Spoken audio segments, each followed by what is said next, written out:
Hello friends, इस video में हम रिचर्ड विल्बर की लिखी गई एक बहुत ही बेहतरीन नज़म स्टिल सिटीजन स्पैरो पढ़ेंगे। स्टिल सिटीजन स्पैरो का यहाँ पे जो मकसद लिया गया है वो है एक बेकार शहरी। स्टिल सिटीजन स्पैरो का मतलब है कि स्पैरो ठहरा हुआ है, इसमें सिर्फ खूबसूरती है, कोई अमली कदर नहीं है या कोई असली वैल्यू नहीं है। ये स्टिल इसलिए है क्योंकि ये अपने फ़राइज़ सरंजाम नहीं देता है। ये एक ऐसा शहरी है जिसकी कोई कीमत नहीं है। ये नज़म जदीद दौर के महज़ब लोगों के लिए है जो गिद्ध को बदसूरत और नाकारा जानवर समझते हैं। विल्बर इस बात के ख़िलाफ़ है और कहता है कि गिद्ध बदसूरत ही सही मगर इसमें कुछ नायाब खूबियाँ हैं जो किसी और जानवर में नहीं हैं। वो सारे आसमान में चक्कर लगाता है और कुदरती माहौल की निगरानी करता है और इसे साफ़ रखता है। विल्बर कहता है कि गिद्ध हज़रत नूह के ज़माने में भी था। जब नूह ने कश्ती बनाई थी तो उस कश्ती में भी गिद्ध मौजूद था। चलिए नज़म शुरू करते हैं।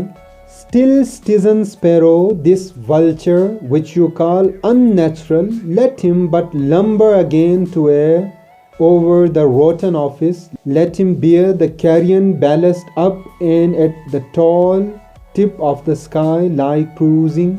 ए शहर में रहने वाले पुरसुकून चिड़िया, तुम इस परिंदे गिद्ध को बुरा और गैर फितरती कहते हो। इसे देखो जब वो गले सड़े और मुर्दा चीज़ों की सफाई वाले पैगंबराना काम की खातिर हवा में उड़ती है। गरचे तुम्हें लगता है कि यह बदसूरत है मगर इसकी उड़ान बहुत ऊंची है जो उसे दूसरे परिंदों से अफजल या बेहतर बनाती है।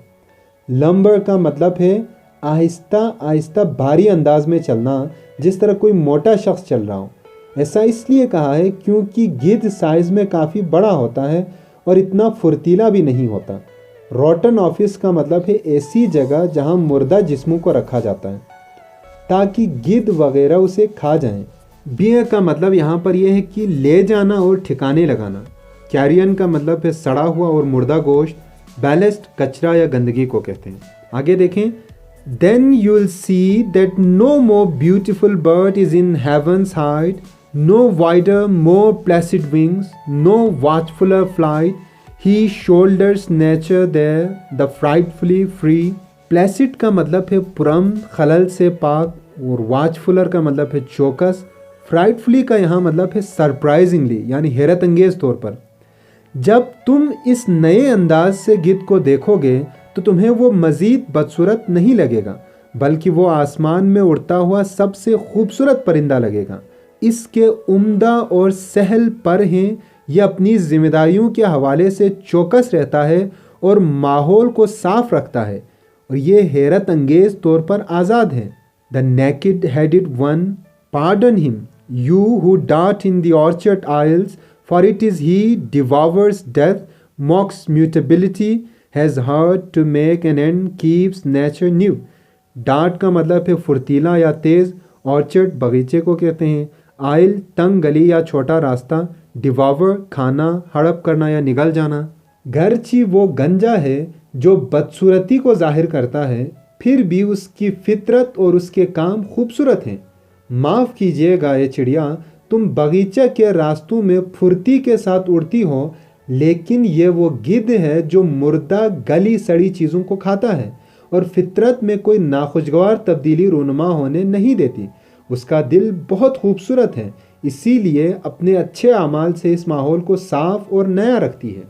Thinking of Noah, childhood, try to forget how for so many bedlam hours his saw soared the song of birds with its wheezy gnaw, and the slam of his hammer all the day beset the people's ears. bedlam hours का मतलब है मुशक्क़त भरा वक्त या ऐसा वक्त जिसमें मेहनत की जाए। एक कमज़ोर दिल चिड़िया, सोचो उस गिद्ध ने हज़रत नूह के लिए कितनी अजीम खिदमत सरंजाम दी हैं और भूल जाओ कि कश्ती बनाने में हज़रत नूह ने कितना लंबा अरसा गुजारा था और उड़ते परिंदे हथौड़े और आरी की आवाज़ से कितने डिस्टर्ब थे। वो आवाज़ें इंसानी कान के लिए भी कुछ खुशगवार न थे। वीज़ी खर खर की आवाज़ को कहते हैं और नौ कतरने या चबाने की आवाज़ को कहते हैं। बिसेट का मतलब है मुहासरा करना, निर्गे में लेना या चारों ओर से हमला करना। یا مسلسل تنگ کرنا یا پریشان. Forget that he could bear to see the towns like coral under the keel and the fields so dismal deep. بھول جاؤ کہ حضرت نوح اپنی کشتی سے نیچے اپنے شہر کو ڈوبتا ہوا دیکھ سکتا تھا، مطلب اس منظر کو برداشت کر سکتا تھا. گہرے پانی میں موجود ان تاریک کھیتوں کو بھول جاؤ.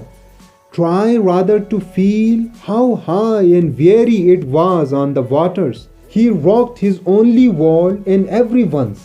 بلکہ اس منظر کو ایک نئے انداز سے دیکھو، اس طرح دیکھو کہ حضرت نوح نے کتنا عظیم کام کیا.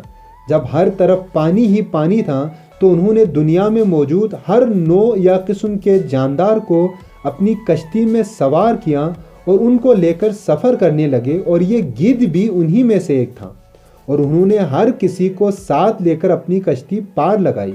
Forgive the hero, you would have died gladly with all you knew.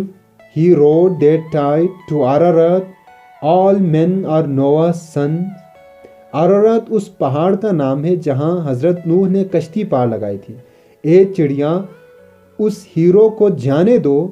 تم اس خوفناک وقت میں اور خوفناک حادثوں کا سامنا کرتے کرتے مر جاتے، گرچہ تمہیں بہت کچھ معلوم کیوں نہ ہو، تم مر جاتے کیونکہ تم کمزور دل ہو. لیکن وہ بہادر گدھ تھا جو اس طوفان کو سہ کر حضرت نوح کے ساتھ عرارات کی پہاڑ تک پہنچ گیا، اور بعد میں جب وہ طوفان تھم گیا تب بھی یہی گدھ تھا جس نے اس دھرتی کو صاف کیا اور اپنی ذمہ داریاں نبھائیں. تو یہیں پر یہ نظم ختم ہوتا ہے. امید ہے آپ نظم سمجھ چکے ہوں گے.